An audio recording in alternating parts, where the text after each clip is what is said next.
cry because it's over. Smile because it happened. Dr. Seuss.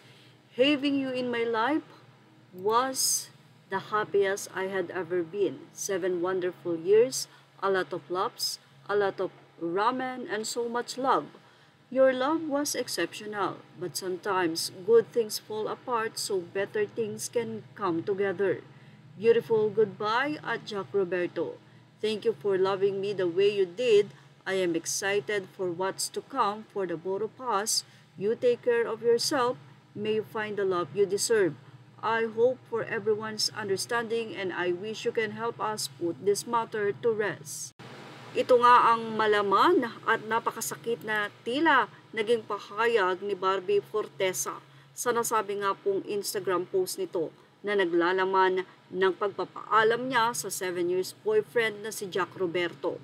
At alam niyo ba na 3 years ago, year 2021, ay nag-break din ng dalawa na akala ng mga netizen ay isang fake news dahil 45 minutes lamang ang itinagal ng kanilang breakup. Narito po ang full update. Mula sa nakalap nating post na ito, breakup, simple lang po ang monthsary dapat natatandaan. So nakalagay dito, inihayag ni Barbie Fortesa, monthsary po kasi namin, napag-usapan po namin na hindi na po yearly kundi monthly, dapat may exchange gift kami, pero di niya po ako binati at nakalimutan niya. I know my worth and I had enough, kaya po ako nakipag-break kesa naman po maging toxic, di ba? Sana po masaya siya.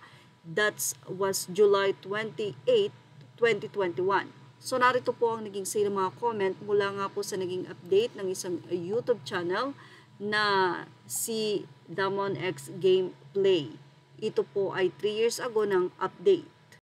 So say po ng mga comment ng mga netizen, hahaha, I love you Jack B. Legit naman, bakit may mga nagsasabing fake news? Wala bang mga Google yan o di marunong gumamit? Ganyan talaga ang mga babae, suyuin lang. Okay na sila pero ang daling bumitaw ng lalaki dahil nag-post daw agad ito sa Insta niya na wala na sila pero dinilit agad ang post. Say pa ng ilang netizen, ganda ni Barbie tapos nakalimutan mo pa ang monthsary nyo pero pag yung di mo makalimutan. Ang kala ko fake, buti nakita ko sa news ng GMA pero okay na pala sila. Say naman ang isang netizen, fake news nga naman, oh grabe walang magawa sa buhay, hahahay.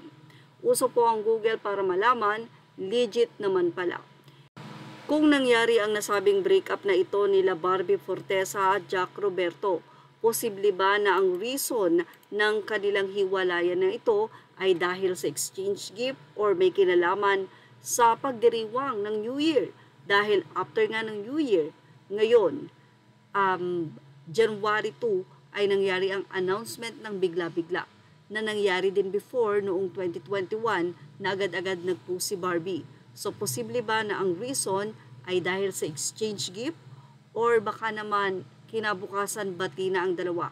Simpleng tampuhan lang nga ba ito o hindi pagkakaunawaan?